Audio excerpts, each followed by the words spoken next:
ce stade, on a réalisé deux marqueteries, le coffret et le tableau.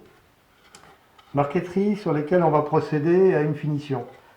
Mais pas tout de suite. On va attendre quelques jours parce que les marqueteries viennent d'être faites et on a utilisé de la colle, en particulier la colle forte, qui a un taux d'humidité assez fort.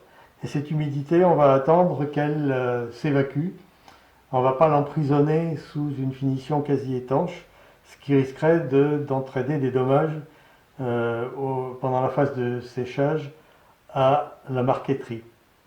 C'est d'ailleurs une caractéristique importante à respecter quand on fait de la marqueterie, de prendre le temps nécessaire. Vous pourrez constater avec l'expérience que quand on fait des bêtises en marqueterie, c'est souvent parce qu'on a voulu aller trop vite. Et la marqueterie a la vertu de nous rappeler l'importance du temps dans la réalisation d'un travail. Pour éviter les tentations, d'ailleurs, une bonne pratique est d'avoir au moins 2, voire 3 ouvrages en cours. De cette façon, lorsqu'on est temporairement bloqué sur la réalisation d'un des ouvrages, on fait avancer un autre. Dans l'attente, je voulais vous montrer quelques exemples qui vous permettront de constater à quel point la méthode boule, la méthode de sciage en superposition, est souple pour peu qu'on l'adapte aux objectifs qu'on recherche. Le premier exemple est celui de cet échiquier qui associe donc un damier et un dessin et qu'on pourrait réaliser en sciage en superposition, simplement en superposant les 4 essences qui composent l'échiquier et en découpant tous les éléments, qu'il s'agisse de cases entières ou de cases composées de plusieurs pièces. Néanmoins, il serait relativement difficile d'avoir un ouvrage parfait, en particulier pour la partie damier, parce qu'il n'est pas facile de réaliser une découpe parfaitement droite avec une scie à champ tourné. La moindre déviation du trait se voit comme le nez sur la figure. Et pour cette raison-là, on va essayer de trouver un système qui nous permette, de façon relativement simple, d'avoir un damier parfait et dans lequel on va incruster relativement facilement le dessin qui figure ici.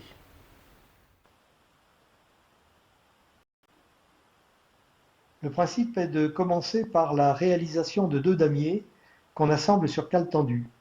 Pour être parfaitement régulières, les cases des damiers sont découpées avec un guide et au moyen de la scie à plaquage ou d'un massicot.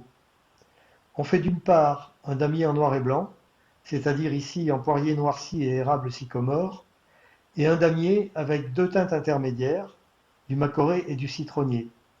Ces 2 damiers sur leur papier craft vont être collés l'un sur l'autre au moyen de points de colle forte. Pour les ajuster parfaitement, on placera au moment de l'assemblage des épingles au croisement des cases dans des coins opposés du damier. Ensuite, on fait un paquet en ajoutant le dessin à découper et on procède au découpage en suivant ce dessin.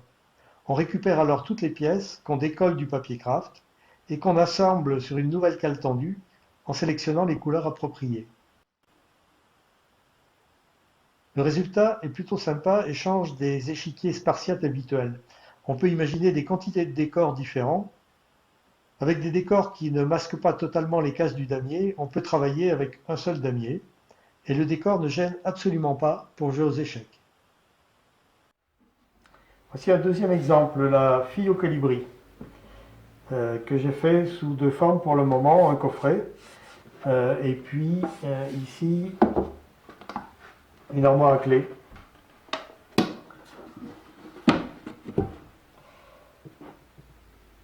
C'est donc une réalisation qui m'a été inspirée par une peinture de rue qui comporte de très nombreuses couleurs qu'il faut interpréter bien sûr avec les essences de bois dont on dispose et qui sont des couleurs qui voisinent les unes les autres.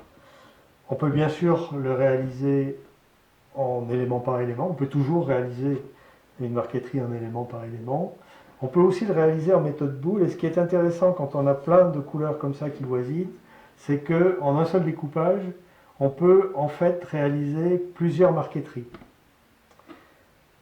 Pour faire ça, j'ai constitué un paquet avec les 15 essences dont j'ai besoin, qui sont superposées les unes les autres, chaque couche du paquet étant constituée comme ceci, avec une essence donc, et le fil du bois disposé suivant deux directions, une pour la partie qui correspond au visage, une pour la partie qui correspond à la main qui tient le colibri.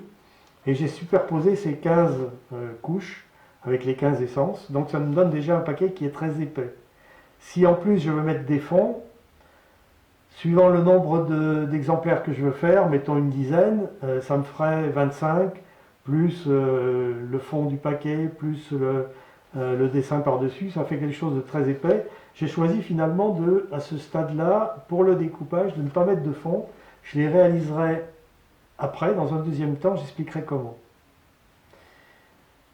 J'ai donc composé mon paquet, que j'ai découpé. Voilà des restes du paquet découpés. Et j'ai assemblé chaque exemplaire que je voulais réaliser en utilisant un des éléments du paquet comme fond provisoire, ce qui me donne des résultats comme celui-là. Voilà un résultat sur cale tendue avec ici le fond qui correspondait à du noyer et mon assemblage de marqueterie dessus. Et vous voyez que j'ai pu en faire un certain nombre d'exemplaires. En fait, j'en ai fait 8 en tout. Donc il m'en reste qui sont encore utilisables, hein, qui sont simplement des assemblages sur cale tendue. Alors comment mettre un fond maintenant? Simplement en faisant un nouveau paquet, c'est-à-dire que je vais choisir un plaquage avec le fond qui va bien, et je vais faire un paquet avec un carton dessous, une feuille de papier suifé, le fond, la marqueterie assemblée sur cale tendue, et c'est cette marqueterie que je vais utiliser comme si c'était un dessin. C'est-à-dire qu'en fait, je vais faire mon découpage en découpant tout le pourtour du visage et de la main et du colibri. Ensuite, je vais récupérer le fond qui aura été découpé. Je vais récupérer cette partie-là et je vais pouvoir faire mon assemblage. En voici l'illustration avec l'exemple du coffret. On a commencé par réaliser le fond à plaquer sur le couvercle. Les plaquages sont découpés à la scie avec une règle et on récupère alors le rectangle central auquel on superpose la marqueterie assemblée provisoirement sur cale tendue pour composer un paquet. On découpe ce paquet sur les contours du motif et on en récupère les éléments qu'on assemble à nouveau sur une cale tendue. On n'a plus qu'à plaquer cet ensemble sur le couvercle du coffret. Voici un dernier exemple qui concerne une fois encore un colibri. Vous avez compris qu'il s'agit de mes oiseaux préférés. J'ai des copains parmi eux qui m'accompagnent le matin pour faire ma gymnastique sur la terrasse à Santiago. Le nombre d'essences retenues pour la réalisation était de 18. Pour tester l'épaisseur qu'il était possible de découper, j'ai construit un paquet qui représentait, avec le dos et le dessin, l'équivalent de 20 épaisseurs de plaquage. Le découpage s'est fait sans difficulté. Je pense qu'on pourrait même pousser l'exercice jusqu'à 30 épaisseurs. Ici, on récupère donc chacune des pièces découpées en 18 exemplaires, soit 18 essences différentes. Pour les assemblages sur cale tendue, il faut choisir les essences qui vont aller bien ensemble. Ici, j'ai pu faire 8 assemblages différents. Au-delà, les essences restantes étaient soit trop voisines, soit trop contrastées pour donner des assemblages agréables à l'œil. Du moins au mien.